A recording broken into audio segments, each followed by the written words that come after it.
Aloha siblings.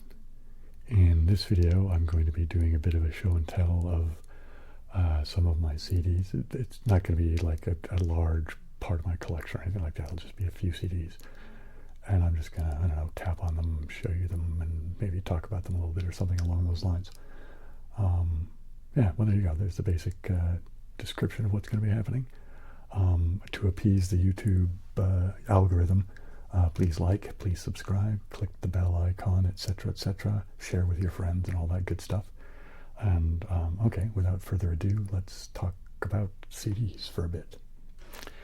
So the first thing in this stack here that I've got, now these aren't in alphabetical order or preference order or anything like that, they're just how they got stacked up and came out of the box and how I grabbed them, right? So anyway, so the first one is a collection of Coleman Hawkins. He's a jazz guy.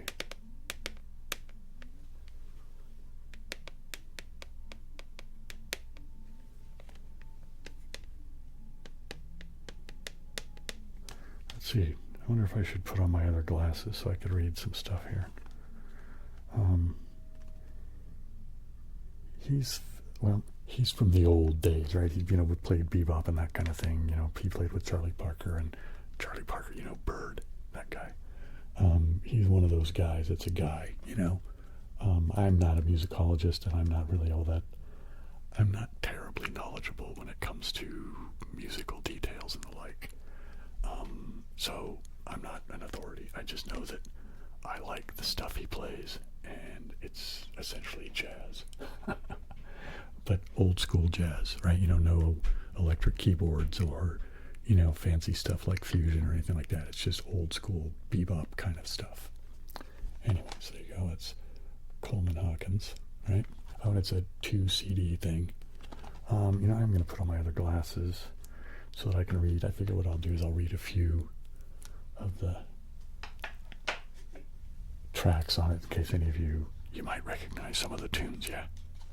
So I'll read that. So here we go.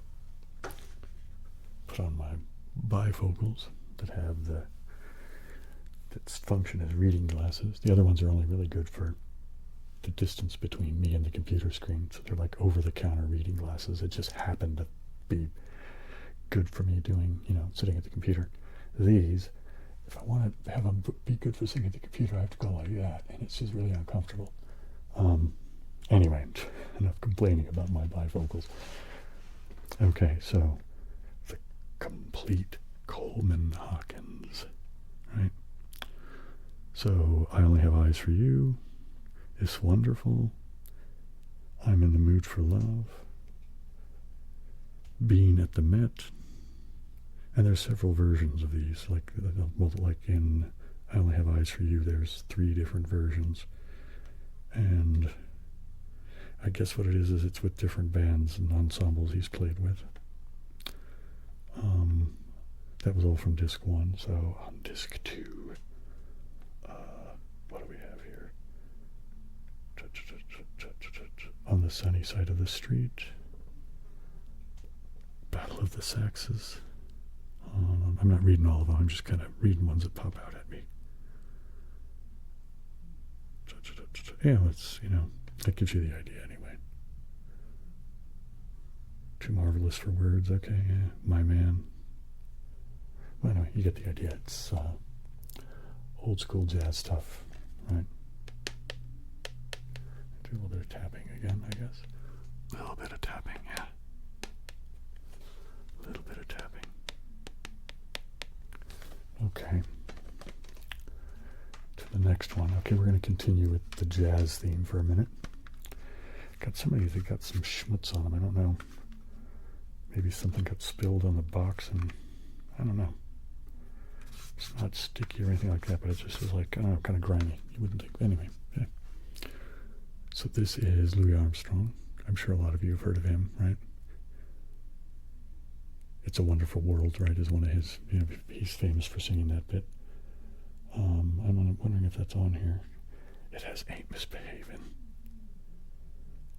St. James Infirmary, Someday You'll Be Sorry, I Want a Little Girl,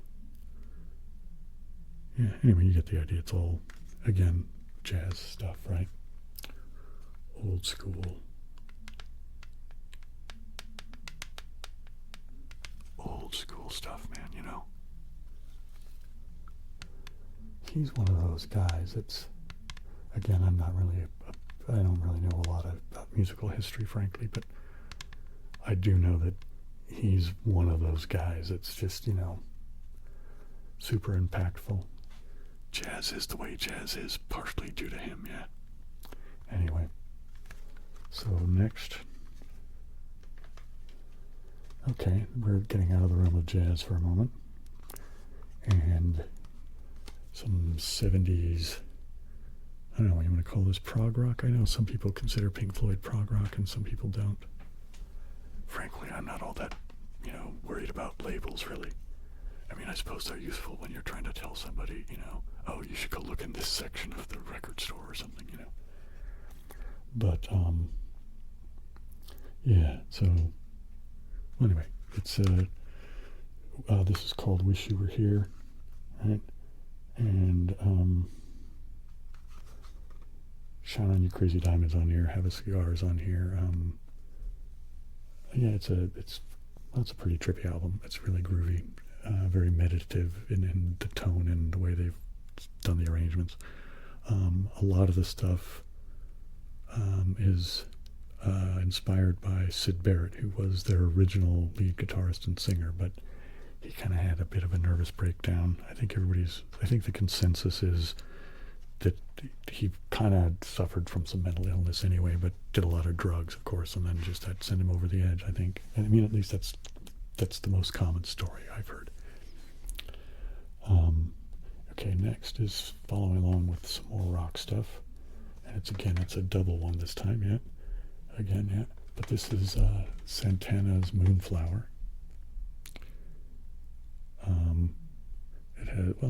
It's a great album.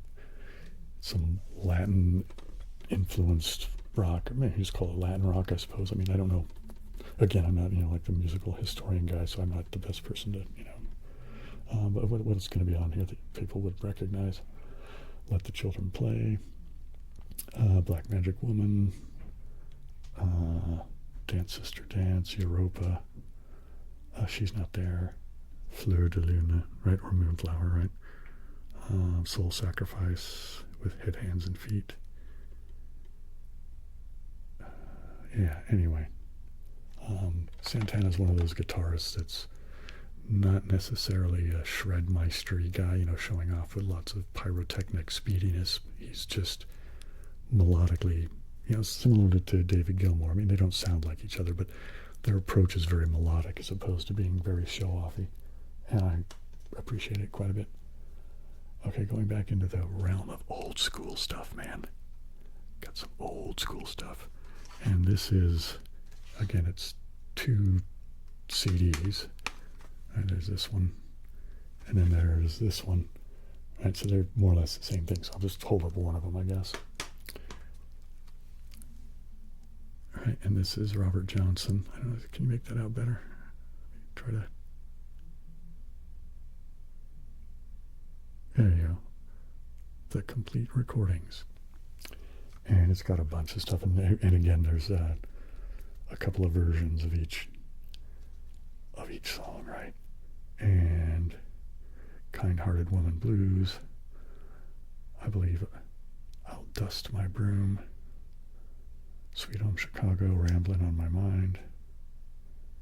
Yeah, anyway, you get the idea. It's old blues stuff. And I again, man, don't rely on me as a source for anything, but one of the things I remember kind of being a story that gets run around is that Robert Johnson is the guy that sold his soul to the devil so that he could become a famous blues guy,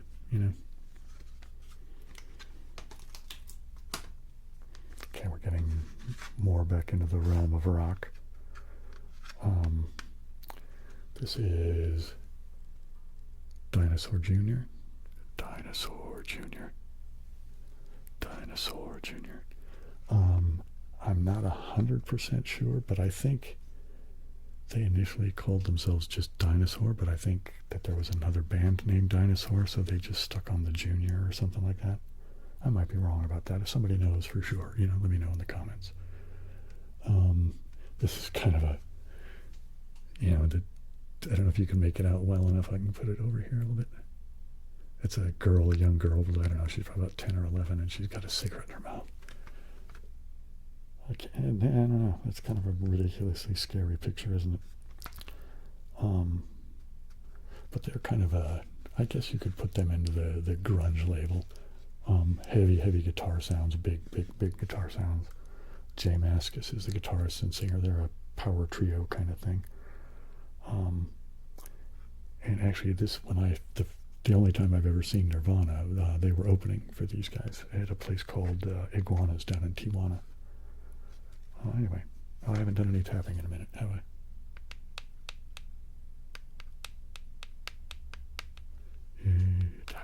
Tapping. And we got some tapping. Some tapping.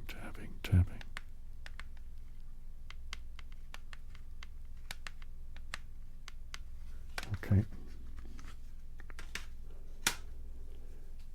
Next on the agenda, how are we doing here? Okay, I guess everything looks okay.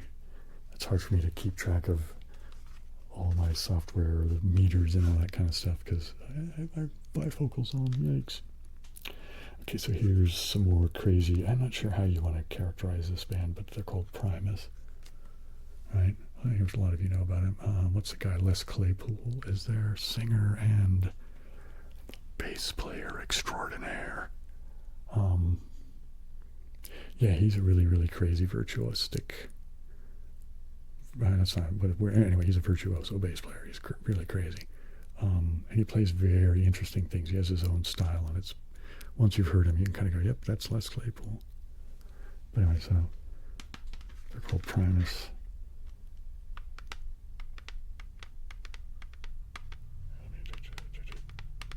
Right.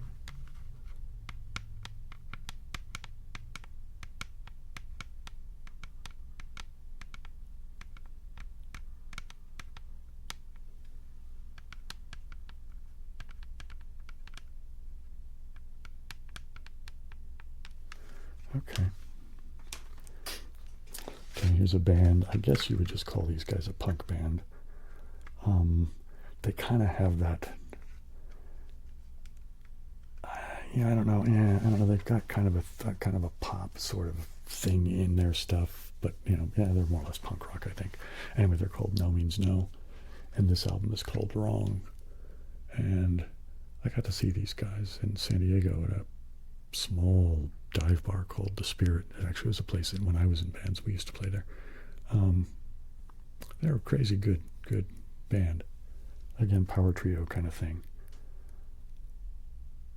Yeah, they tend to be pretty left-wing, progressive, feminist kind of guys.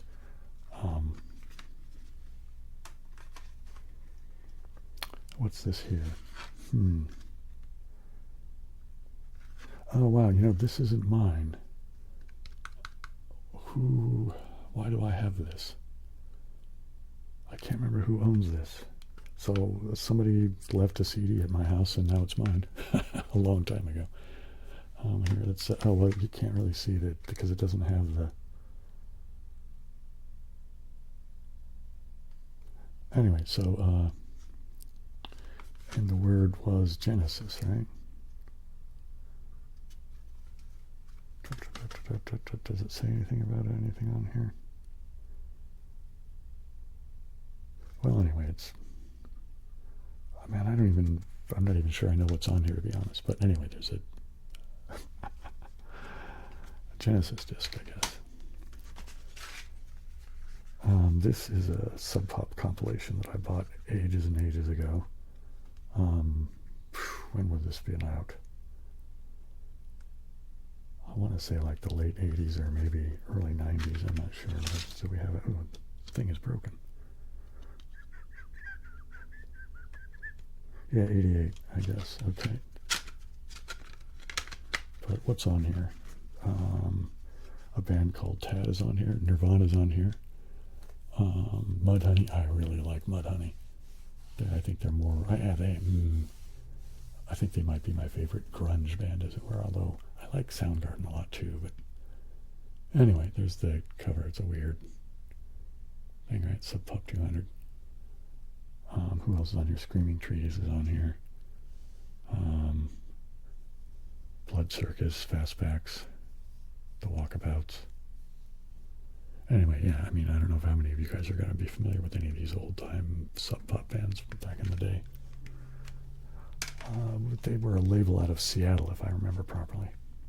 And they were big with, you know, the whole grunge thing and independent bands and the like. So this is Butterface. And I don't know if you can... It's like a picture disc kind of thing. Can't really make out the image of it, though. Oh, I guess it's sort of a globe. Let me hold that back up and see if you guys can see it. Right, can you make it out? I don't know. Somehow I think I overlooked that for all these years. Anyway, this is a friend of mine's band. I think they've broken up. Because I think he's playing in a different band now. It's a guy named Paul Denton. I used to play in bands with him. And he was actually the best man at my wedding, so yeah, we go back quite a ways. Here's one that I have mixed feelings about. Anyway, it's Lou Reed. What is it? Magic and Loss? Yeah, Magic and Loss. Some of the stuff on here I quite like. He's a pretty interesting songwriter. But he's one of those guys that, for me, he's like, if I'm in the right mood and if he hits me just right, I can really enjoy it, but other times I don't. So, yeah. Anyway, like Walk on the Wild Side. That's not this album. This this probably would be, again, late 80s, early 90s or something. Is there a copyright? 92. Yeah. Anyway, but he did take a walk on the wild side, right? That's probably his most famous song. That or Waiting for My Man kind of thing.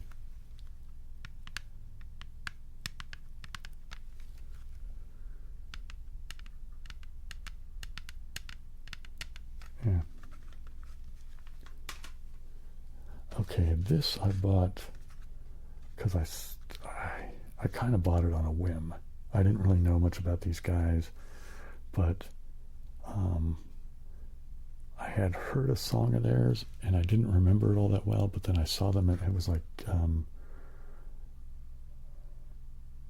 anyway, I found it at some record store and so I just kind of bought it off a kind of a whim, but they're kind of a metal-esque sort of thing, but they had some, there's a guy with a DJ and doing that kind of thing. So I guess they were kind of part of that whole thing very early on, from 89, I guess, is when this was recorded. Yeah, anyway. I can't say it's one of my favorite albums. It's interesting, but yeah. I used to quite like this album, and now I just kind of burned out on it. But it's pretty old, too, though. Faith No More. This is the one that has Epic on it. And what else is on here? I think there's the cover of the Black Sabbath thing on here, too, maybe. Or maybe that's a different album. Oh, yeah, War Pigs on here. There it is. Yeah. The guy that's their singer is a great singer. Again, this is from 89, so a lot of these are pretty old, yeah. And let's do a little bit more tapping. Ooh, just don't get too loud with it.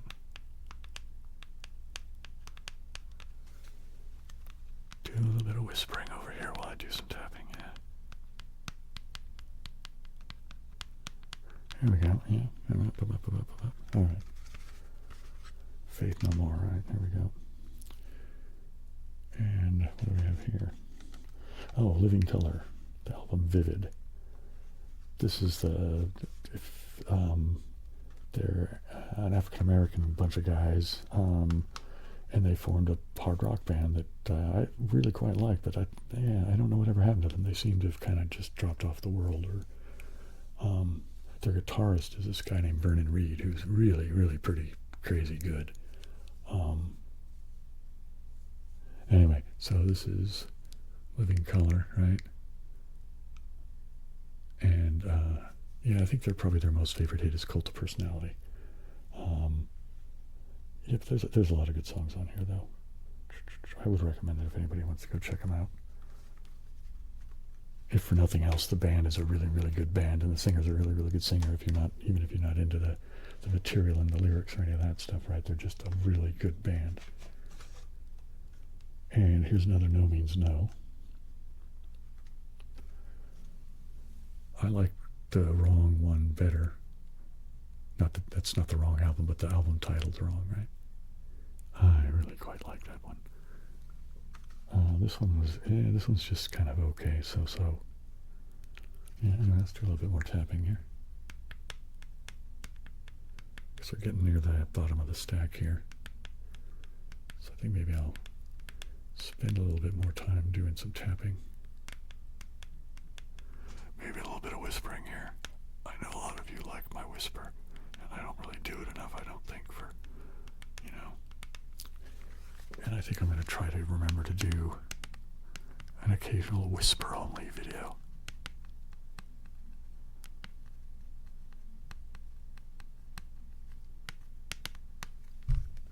Oopsie daisy. I hope that didn't make too horrible a noise. I guess I'll have to edit that little bit out. I just bumped the mic. Let's go over here again.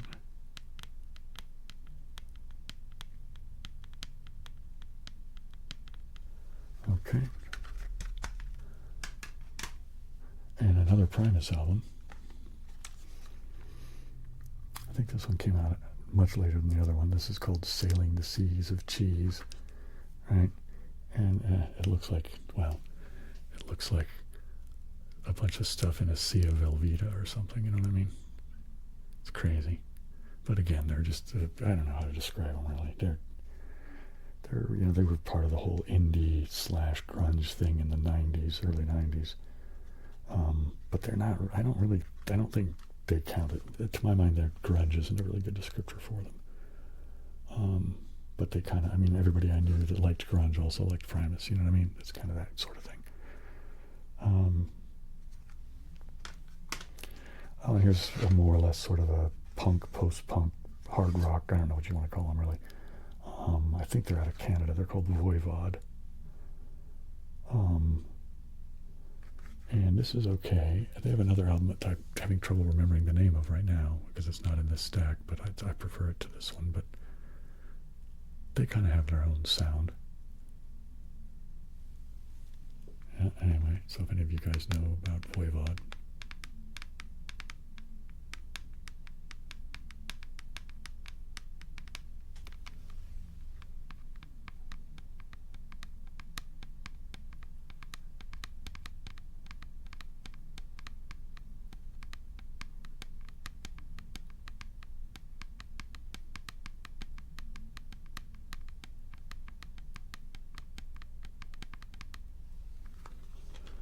Okay, well, that's about it for this stack.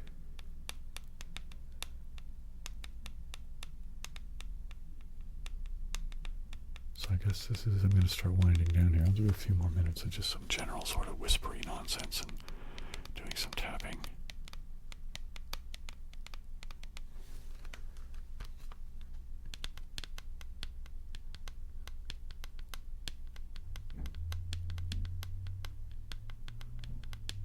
There we go, right? Some nice tappity tap, tap, tap.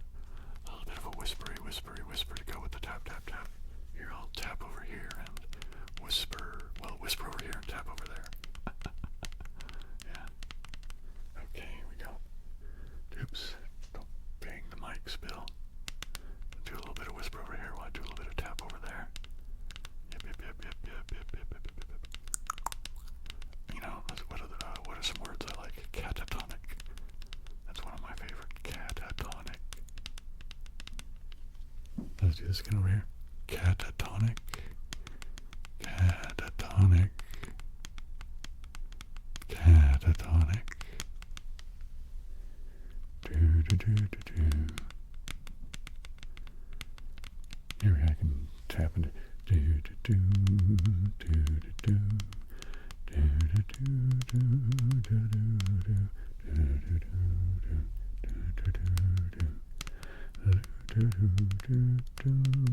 do do do. There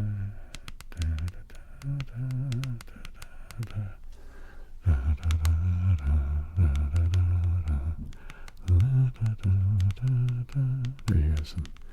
Is that Brahms, I think, right? That Brahms lullaby thing. That's the only bit I know. I don't know if there's actually, I'm not 100% sure about the rest of it all. That's the only part I think I've ever known. So maybe that's it. You know what I mean? It might be a longer piece of music that's just a favorite segment for, but I'm not 100% sure.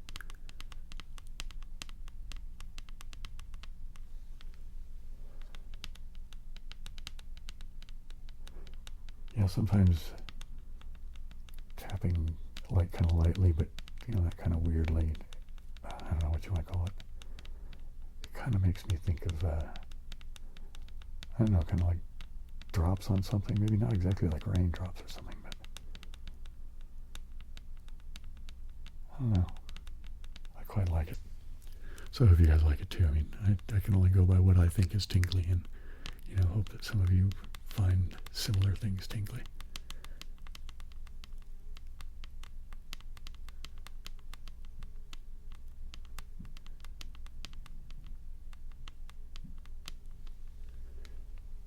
Yeah, there we go. Okay.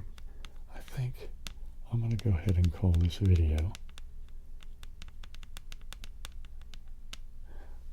Oh, I don't know if any of you guys are still even awake listening to this, but if you are, I wanted to take a minute and say thanks to all the people. I made a video just a little while ago talking about my channel and the state of my channel and going forward and, asking for advice and that kind of thing. And I got a lot of really, really good and encouraging and useful responses from you guys. So I really, really appreciate that. Thank you. I mean, I'm lucky. I think I've got about the best collection of people that come to my channel, and it's good for my ego because I have an extremely high ratio for likes to dislikes. I'm like almost all my videos, I can't think of one that has anything less than 90% likes. And, something, a lot of them are like 98% likes, you know what I mean? Which, like I said, it's good for my ego. And I think it also means that I kind of attract the right kind of crowd, you know what I mean? Whatever that means. Oh, there's the dogs upstairs. All right. That's probably the signal to end the video if the dogs are going to start making noises upstairs. So, okay, let me put this down. Well, I hope you guys found that interesting, enjoyable, or something. And yeah, I guess I'm going to go because there's the dogs. So, aloha, siblings.